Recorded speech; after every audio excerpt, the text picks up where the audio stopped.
Мне не послышалось. Кто-то постучал в окно.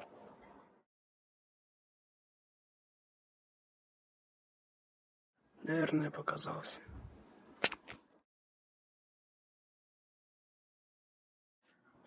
Блин, я опаздываю.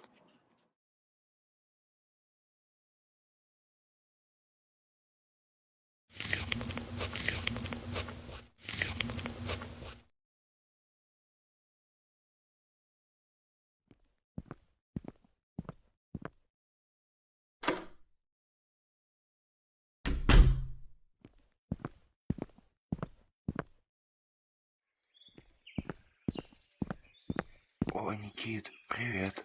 Здрасте, дядя Вов. Как вы? Да, потихоньку. Ты сам-то как? Выглядишь устало. Так,